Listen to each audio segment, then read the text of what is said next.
নমস্কার, সবাইকে অনেক অনেক স্বাগত জানাচ্ছি দিনের প্রথম অনুষ্ঠানে। আজকে যে বিষয়টা নিয়ে আলোচনা করব সেটি হলো আগামী মে মাসের ধনুরাশির রাশিফল। ধনুরাশির রাশিফলের অনুষ্ঠানে সবাইকে স্বাগত জানাচ্ছি আরও একবার। যে বিষয়টি খুব গুরুত্বপূর্ণ হচ্ছে এই মাসের শুরুতেই, অর্থাৎ এপ্রিল মাসের শেষেই কিন্তু বেশ কয়েকটি গ্রহগত পরিবর্তন হচ্ছে। এর মধ্যে সবথেকে গুরুত্বপূর্ণ হচ্ছে মঙ্গলের গোচর। মঙ্গল 23/4 অর্থাৎ 23 তারিখে কিন্তু এপ্রিলের 23 তারিখে মঙ্গল মীন রাশিতে যুক্ত হচ্ছে রাহুর সঙ্গে। রাহু মঙ্গল অঙ্গাদোষ হচ্ছে, এই নিয়ে একটা ভিডিও আমি তৈরি করেছি। কিন্তু আপনার রাশির কিন্তু ধনুরাশির সাপেক্ষে চতুর্থপতি এবং রাশির অধিপতি বৃহস্পতি সেই ঘরেই কিন্তু চতুর্থ ঘরে কিন্তু ঘুরছে। সুতরাং গৃহবাড়ি সুখ শান্তির ক্ষেত্রে কিন্তু পরিবেশ কিন্তু নষ্ট খারাপ হচ্ছে। ডিটেলসে আলোচনা করেছি, সেখানে অবশ্যই দেখে নেবেন। এইখানে একটা জিনিস বলে দিতে চাই, গৃহবাড়ি সুখ শান্তির ক্ষেত্রে কিন্তু বেশ বড়সড় একটা চেঞ্জ হচ্ছে। এইটা আপনাদের জন্য কিন্তু একটা নেগেটিভ পরিবর্তন।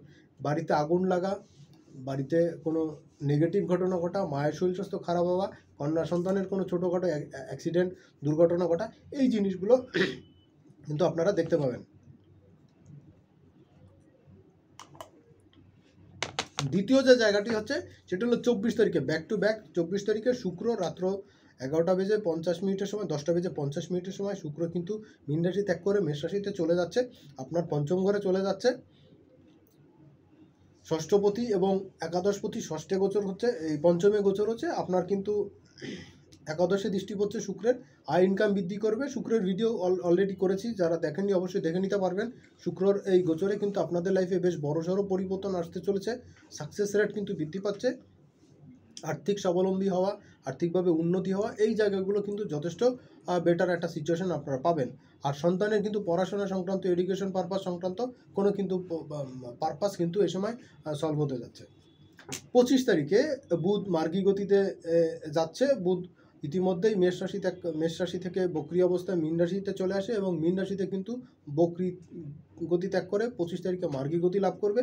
এবং 9 তারিখে, মে মাসের 9 তারিখে এই বুধ কিন্তু মীন রাশি ত্যাগ করে আবার মেষ রাশিতে পুনরায় গমন করবে। এই পর্যন্ত কিন্তু একটা সিদ্ধান্ত থাকছে। আর এরপরে কিন্তু পুনরায় মাসের শেষের দিন 31শে মে বুধ কিন্তু মেষ রাশি ত্যাগ করে ফুল অ্যান্ড ফাইনালি সে কিন্তু বৃষ রাশিতে চলে যাচ্ছে। তো যখন মীন রাশিতে থাকছে, আপনার রাশির চতুর্থে থাকছে, এরপরে পঞ্চমে যাচ্ছে। তো চতুর্থ এবং পঞ্চম মিলে কিন্তু আয় ইনকামের জায়গা, ভাগ্যের উন্নতির জায়গা, কর্মের উন্নতির জায়গায় যে বাধাবিঘ্নগুলো চলছিল, মিস্টেকগুলো চলছিল, যে ডিলগুলো হচ্ছিল না, সেই জায়গাগুলো কিন্তু এখন ওয়েল অ্যান্ড গুড করতে পারবেন। এইটা মোটা দাগে আপনার জন্য একটা চরম সাকসেসের জায়গা আমি দেখতে পাচ্ছি। লেগে থাকবেন এবং সাফল্য পাবেন। এরপরে যে পরিবর্তনটি হচ্ছে সেটি হলো মাসের মাঝামাঝি সময়, মে মাসের 14 তারিখে সূর্যদেব তিনি মেষ রাশি ত্যাগ করে বৃষ রাশিতে যাচ্ছেন এবং বাংলা জ্যৈষ্ঠ মাস মধু মাসে শুরু হচ্ছে।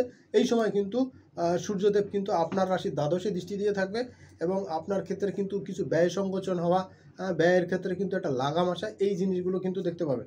এবং এই সময় কিন্তু সূর্য এবং গুরুদেব বৃহস্পতির কিন্তু একটা গুড কম্বিনেশন হচ্ছে। এটা কিন্তু মোটা দাগে একটা সাফল্যের জায়গা। আর এর আগে মে মাসের 1 তারিখে 1 মে গুরুদেব বৃহস্পতি তিনি কিন্তু বৃষ রাশিতে গোচর করছেন এবং আগামী 14 মে 2025 সাল পর্যন্ত গুরুদেব বৃহস্পতি সেইখানে কিন্তু শুক্র আচার্যের ঘরে কিন্তু অবস্থান করে থাকে। এই সময় আপনার লাইফের কিন্তু বড়সড় চেঞ্জ আসছে, কারণ আপনার রাশির অধিপতি চতুর্থপতি বৃহস্পতি তিনি কিন্তু পঞ্চম থেকে ষষ্ঠে যাচ্ছেন। আপনার জন্য কিন্তু বিশেষ সাফল্য আসতেছে, সেই নিয়ে আমি ডিটেলসে আলোচনা করছি বৃহস্পতির ভিডিওতে, সেখানে অবশ্যই দেখে নেবেন প্লে লিস্টে গিয়ে। আর যদি অন্য কোনো বিষয় জানার থাকে বা বলার থাকে অবশ্যই জানাবেন, আমি চেষ্টা করব সে নিয়ে আলোচনা করতে। মাসের শেষ দিকে শুক্রের একটা পরিবর্তন হচ্ছে। 19 তারিখে শুক্রদেব কিন্তু 19শে মে তিনি বৃষ রাশিতে চলে যাবেন, সূর্যের সঙ্গে বৃহস্পতির সঙ্গে কিন্তু যোগদান করবেন এবং সেইখানে জুন মাসে 12 তারিখ পর্যন্ত থাকবেন। এই সময় পর্যন্ত কিন্তু আপনার লাইফের বেশ কিছু সাকসেসের ঘটনা ঘটবে। প্রেম প্রীতি ভালোবাসা, গোপন প্রেম ভালোবাসা, এগুলো কিন্তু এই সময় উকিঝুঁকি মারবে। কোনো ক্ষেত্রে আপনার এই ক্ষেত্রে সাকসেসও আপনি পেয়ে যাবেন। তো মাথায় রাখবেন যে ইললিগাল সব কিছুই কিন্তু পরবর্তীকালে কোনো না কোনো সময় আপনার কাছে ফেরত আসতে পারে। চলে যাচ্ছি দ্বিতীয় অনুষ্ঠানে, অর্থাৎ দ্বিতীয় পর্বের অনুষ্ঠানে, প্রতিদিনকার রাশিফল সাবধান সতর্ক থাকার অনুষ্ঠানে। এই অনুষ্ঠানে আপনাকে আরও কতগুলো বিষয় জানাবো, সেই বিষয় নিয়ে আলোচনা করছি। এই অনুষ্ঠানে আবার আপনাদেরকে আরও একবার স্বাগত জানাচ্ছি। এই জায়গাতে দেখা যাচ্ছে মাসের শুরুতে 1 তারিখ এবং 2 তারিখ কর্ম সংক্রান্ত জায়গাতে কিন্তু বেশ বড়সড় পাওয়া প্রতিপত্তি বৃদ্ধি পাবে, আয় ইনকাম বৃদ্ধি পাবে বাসায় মেহমান আত্মীয় স্বজনের আগমন কিন্তু বৃদ্ধি পেতে পারে, আপনি নিজেও কিন্তু আপ্যায়ন করতে পারেন এবং আপনি কিন্তু আপ্যায়িত হতে পারেন। এই দুটো যোগই এই সময় থাকছে আপনার কর্ম এবং ভাগ্য সংক্রান্ত জায়গাতে যথেষ্ট পজিটিভ জায়গা থাকছে। 3 তারিখ এবং 4 তারিখে 3 তারিখ আয় উন্নতি বৃদ্ধি পাবে, পাওনাগণ্ডা আদায় করা বা এই সময় কিন্তু ভাগ্যদেবীর পূর্ণ সহযোগিতা পাবেন, পিতা পিতৃস্থানীয় ব্যক্তির সাহায্য সহযোগিতা পাবেন। কারো কারো ক্ষেত্রে কিন্তু পিতার শরীর স্বাস্থ্য কিছুটা টেনশনের কারণ থাকবে, কিছু কম বেশি অসুস্থতার জন্য কিন্তু অর্থ ব্যয় হতে পারে। আর্থিক ক্ষেত্রে কিন্তু ব্যয় বৃদ্ধি তো পাচ্ছেই, সেই সঙ্গে কিন্তু ভাগ্যেরও কিছু উন্নতি এই কারো কারো ক্ষেত্রে আসবে, কারো কারো ক্ষেত্রে অবনতি কিন্তু আপনারা দেখতে পাবেন। কমিউনিকেশন বৃদ্ধি পাবে, আয় উন্নতি কিন্তু বৃদ্ধি পাবে। পার্টনারশিপ রিলেশনশিপের জায়গাতে, বিশেষ করে ভাই বোনদের সঙ্গে সম্পর্কের জায়গাতে কিন্তু মোটা দাগে সাফল্য আপনারা পাবেন। 5 তারিখ এবং 6 তারিখ 5 এবং 6 এই সময় কিন্তু কর্মের উন্নতি আসবে এবং কাজের চাপ বাড়বে কিন্তু প্রচণ্ড রকম। আপনার মধ্যে কিন্তু ধৈর্য রাখাটা মুশকিল হয়ে পড়বে। এই সময় ধৈর্য সহ্য ধারণ করা কিন্তু খুব বেশি গুরুত্বপূর্ণ হবে। আর্থিক উন্নতি কিন্তু এই সময় বৃদ্ধি পাবে। কর্মক্ষেত্রে কিছু কিছু কাজ শেষ করতে হয়তো একটু সময় লাগতে পারে বা একটু জটিলতা আসতে পারে, কিন্তু তারপরেও লেগে থাকলে সাফল্য পাবেন।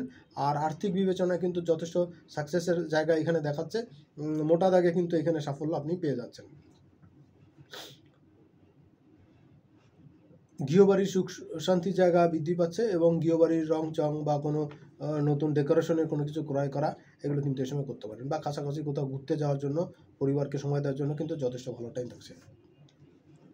7 এবং 8 এই দুটা দিন আপনার জন্য মারাত্মক শুভ সময়। 7 তারিখ এবং 8 তারিখ কর্মের উন্নতি, কর্মের ব্যস্ততা এগুলো যেমন পাবেন, তেমনি কর্মক্ষেত্রে যথেষ্ট পরিমাণ প্রোগ্রেস আপনার আসবে। এবং সবচেয়ে বড় জিনিস হলো সন্তানের পড়াশোনা সংক্রান্ত ব্যাপারে এবং আপনার নিজের কোনো পড়াশোনার ব্যাপারে যারা স্টুডেন্ট আছেন তাদের জন্য, যারা কোনো প্রফেশনাল কোর্স করতে যাচ্ছেন বা যারা কোনো পড়াশোনা সংক্রান্ত বা টিচিং পেশার সঙ্গে যুক্ত আছেন, তাদের জন্য কিন্তু সময়টা যথেষ্ট বেটার যাচ্ছে। এই সময় কিন্তু আয় ইনকামও ভালো থাকবে, না হওয়া কাজগুলো করতে পারবেন আগের দিনের। এবং একই সঙ্গে যারা বিদেশ সংক্রান্ত বিষয়তে জড়িত আছেন, এক্সপোর্ট ইম্পোর্টের বিজনেসের সঙ্গে জড়িত আছেন, যারা ফরেন কারেন্সির মাধ্যমে ইনকাম করেন, তাদের জন্য কিন্তু যথেষ্ট ভালো সময় এই সময় আমি দেখতে পাচ্ছি। 9 তারিখ এবং 10 তারিখ আয় ইনকাম বৃদ্ধি পাবে, শত্রুতাও বৃদ্ধি পাবে। শত্রুতা যদিও তেমন কোনো ক্ষতি করতে পারবে না, কিন্তু শত্রুতার একটা প্রভাব আপনার মধ্যে তো থাকবেই, আর অস্থিরতা থাকবে। যারা ঘুরে ঘুরে কাজ করেন, সেলস মার্কেটিংয়ের কাজ করেন, তাদের জন্য খুবই ভালো সময় থাকছে। এই সময় কিন্তু আয় ইনকাম বৃদ্ধি পাবে, সঙ্গে সঙ্গে কিন্তু মন মর্জির উপরে কিন্তু একটা নেগেটিভ প্রভাব পড়তে যাচ্ছে। খাওয়া দাওয়ার ক্ষেত্রে বুঝে শুনে খাবেন, পেটের হজমজনিত জটিলতায় কিন্তু কষ্ট পেতে পারেন। 11-12 তারিখ এই সময় কিন্তু আর্থিক উন্নতি যথেষ্ট ভালো থাকবে, কাজকর্মের যথেষ্ট প্রভাব থাকবে এবং আয় উন্নতির সঙ্গে সঙ্গে কিন্তু বিজনেসের ক্ষেত্রে, স্বপেশার ক্ষেত্রে চরম সাকসেসের জায়গা কিন্তু আমি দেখতে পাচ্ছি। এবং সবচেয়ে বড় জিনিস হলো যেটা কর্ম সংক্রান্ত জায়গাতে, আয় উন্নতি সংক্রান্ত জায়গাতে কিন্তু যথেষ্ট ভালো যোগ এ সময় থাকবে, যথেষ্ট ডেভেলপমেন্টের সুযোগ আপনি পাবেন। আর কর্ম সংক্রান্ত জায়গাতে লাইফ পার্টনারের সঙ্গে, বিজনেসের সঙ্গে যারা স্বপেশে আছেন তাদের বিষয় বলবো, যে সময় কিন্তু আপনাদের স্ব ক্ষেত্রতে কিন্তু যথেষ্ট লাভদায়ক সিচুয়েশনে থাকবেন, প্রচার প্রসারণা আসবে এবং সোর্স অফ ইনকাম কিন্তু বৃদ্ধি পাবে। 13-14-15 এই সময় কিন্তু আকস্মিকভাবে গিফট, উপহার, উপঢৌকন প্রাপ্তি এই জায়গাটি যথেষ্ট সুন্দর থাকছে, যথেষ্ট স্ট্রং থাকছে। সময়টা কাজে লাগাতে পারলে কিন্তু আরও বেটার সিচুয়েশন আপনারা পাবেন। আর সবচেয়ে বড় কথা, লটারি প্রাপ্তি বা কোনো গিফট, উপহার, উপঢৌকন প্রাপ্তি এগুলো পেতে পারেন। পুরনো ধার বাকি পাওনা জায়গা যথেষ্ট স্ট্রং থাকছে, ঋণ পরিশোধের জায়গাও যথেষ্ট স্ট্রং থাকছে। ব্যাংক ব্যালেন্স এই সময় কিন্তু যথেষ্ট ভালো থাকার সম্ভাবনা দেখাচ্ছে। 16 তারিখে আর্থিক বিবেচনায় যথেষ্ট ভালো সময় থাকছে। আর্থিক আয় উন্নতি তো বৃদ্ধি পাচ্ছেই, সঙ্গে সঙ্গে কিন্তু কর্মের উন্নতিও আসছে। আর লাইফ পার্টনারের সঙ্গে কিন্তু যথেষ্ট ভালো সময় কাটাতে পারেন। পিতৃস্থানীয় ব্যক্তির সাহায্য সহযোগিতা পাবেন, কিন্তু পিতার শরীর বিষয়ে একটু সাবধান সতর্ক থাকতে হবে। যদি কাছাকাছি সময়ে কোনো হার্ট অ্যাটাক বা স্ট্রোক করে থাকে, সেই প্রবণতা কিন্তু বৃদ্ধি পাচ্ছে, এই সময় একটু বুঝে শুনে চলতে হবে। 18-19-20 এই সময় কিন্তু কর্মের উন্নতি, ভাগ্যের উন্নতি বৃদ্ধি পাচ্ছে। কর্মসংক্রান্ত জায়গাতে কিন্তু যথেষ্ট পরিমাণ ডেভেলপমেন্টের সুযোগ পাচ্ছেন। কাজের ক্ষেত্রে ওয়েল অ্যান্ড গুড একটা সিচুয়েশন থাকবে, কাজের ক্ষেত্রে প্রচণ্ড রকম কিন্তু ব্যস্ততা বাড়বে। কাজের উন্নতিও এই সময় বৃদ্ধি পাবে। কর্ম সংক্রান্ত জায়গাতে উন্নতির সঙ্গে সঙ্গে কিন্তু ব্যস্ততা বাড়বে, কাজের চাপ বাড়বে, সব কাজ এত শেষ করাটা মুশকিল হবে। কাজ বসে করে করতে গিয়ে কিন্তু ব্যাক পেইনের সমস্যায় ভুগতে পারেন। এই সময়টা নিজের ধৈর্য সহ্যকে একটু স্ট্রং রাখার চেষ্টা করুন এবং মনোবলটাকে চাঙ্গা রাখুন। দেখবেন অন্য অন্য বিষয়গুলো আস্তে আস্তে আপনার জন্য কিন্তু একটা বেটার সিচুয়েশান চলে আসবে। গৃহ সুখ শান্তির জায়গাতে কিছু ডিস্টার্ব হতে পারে কাজের দিকে বেশি মনোযোগ দেওয়ার কারণে। 21 এবং 22 এই সময় কিন্তু সন্তানের এবং আপনার উভয়ের ক্যারিয়ারের গ্রাফটা কিন্তু বেশ বেটার থাকবে। উচ্চশিক্ষার জন্য বা কোনো প্রফেশনাল কোর্স করার জন্য আপনার এবং আপনার সন্তানের উভয়ের ক্ষেত্রে কিন্তু এডুকেশন পারপাস কিন্তু কোনো সমস্যার সমাধান হতে পারে বা কোনো এক্সট্রা সুবিধা আপনি এই সময় পেতে পারেন। একই সঙ্গে আপনার বিদেশ সংক্রান্ত বিষয়, এক্সপোর্ট ইম্পোর্টের বিজনেসের বিষয়, আয় ইনকাম বৃদ্ধির বিষয় কিন্তু আপনার জন্য যথেষ্ট স্ট্রং থাকছে। এই সময় কর্মের সাফল্য কিন্তু এই সময় অব্যাহত থাকবে এবং কাজের মূল্যায়নটা কিন্তু এই সময় পাবেন। আর যারা ফরেন কারেন্সির মাধ্যমে ইনকাম করেন তাদের জন্য কিন্তু সময়টা খুব ভালো থাকছে। 23 এবং 24 শত্রুতার একটা ইমেজ থাকবে। এই সময় কিন্তু শত্রুর একটা ভাব মনে হবে, যদিও শত্রুতা তেমন কোনো ক্ষতি করতে পারবে না বা শত্রুতা থাকছে না, তারপরেও কিন্তু শত্রুতার একটা ভাব আপনার মধ্যে বিরাজ করবে। এটা একটু বুঝে শুনে চলতে হবে। দ্বিতীয় বিষয় হলো যে কর্ম রিলেটেড জায়গাতে, ভাগ্য রিলেটেড জায়গাতে কিছু চেঞ্জের সম্ভাবনা এই সময় থাকছে। যারা ঘুরে ঘুরে কাজ করেন, সেলস মার্কেটিংয়ের কাজ করেন, ট্যুর ট্রাভেলের বিজনেস করেন, হোটেল রেস্টুরেন্টের বিজনেস করছেন বা এই ধরনের কাজের সঙ্গে যুক্ত যারা কোনো ভেহিকলসের বিজনেস করছেন, তাদের জন্য কিন্তু সময়টা খুব ভালো থাকছে। সময়টা কাজে লাগাতে পারলে কিন্তু সব দিক থেকে বেনিফিট পাবেন। এক্সট্রা বেনিফিটের টাইম এটা। তবে ছোটোখাটো চোট আঘাত লাগতে পারে হাঁটুর নিচের অংশে। আর খাদ্যাভ্যাসের একটু পরিবর্তন আনতে হবে। চেষ্টা করবেন নিজের খাবার জলটা বা পান করার জলটা একটু ক্যারি করতে, কারণ তো জানেন পেটের হজমজনিত সমস্যায় কিন্তু আপনাকে ভুগতে হতে পারে। 25, 26, 27 এই সময় কিন্তু আপনার কনফিডেন্ট ফেরত আসবে এবং অনেক বেশি আপনি কনফিডেন্ট পাবেন। প্রত্যেকটা কাজ দেখবেন আপনার সুবিধা মতন করে আপনি করতে পারছেন, মনটা কিন্তু আনন্দে ভরপুর থাকবে। এই সময় কিন্তু লাইফ পার্টনারের সঙ্গেও কিন্তু একটা মৌজ মস্তিষ্কে আপনি থাকতে পারবেন। মোটামুটি একটা রোমান্টিক সিচুয়েশন থাকছে প্রেমিক প্রেমিকাদের জন্য এবং যারা নবদম্পতি আছেন বা পুরনো দম্পতি আছেন, যার পার্টনারের সঙ্গে কিন্তু একটা প্রপার টাইম আপনি কাটাতে পারবেন। কাছাকাছি ঘুরতে যাওয়ার জন্য কিন্তু একটা বেটার টাইম থাকছে এই সময়টা। আর্থিক বিষয়, সেলসের বিষয়, যারা স্বপেশে আসেন পেশার ক্ষেত্রে কিন্তু মারাত্মক শুভ সময় এই সময়টা আমি দেখতে পাচ্ছি। 28, 29 তারিখ এই সময় কিন্তু কর্মের উন্নতি পাবেন, কর্মের সাকসেস পাবেন এবং সেভিংসটা এই সময় ভালো থাকবে। পুরনো ধার বাকি লোন পরিশোধের জন্য এবং পাওনা আদায়ের জন্য কিন্তু স্মরণীয় হয়ে থাকবে আপনার কাছে। মাসের শেষ সময় হওয়া সত্ত্বেও কিন্তু এই জায়গাতে আপনি যথেষ্ট সাকসেস পাবেন। আর একটা জিনিস হচ্ছে কি, এই সময়টাতে কিন্তু আপনার কোনো গিফট, উপহার, উপঢৌকন এইগুলো কিন্তু আপনি পেতে পারেন। সময়টা খুব প্রপার থাকছে আপনার জন্য।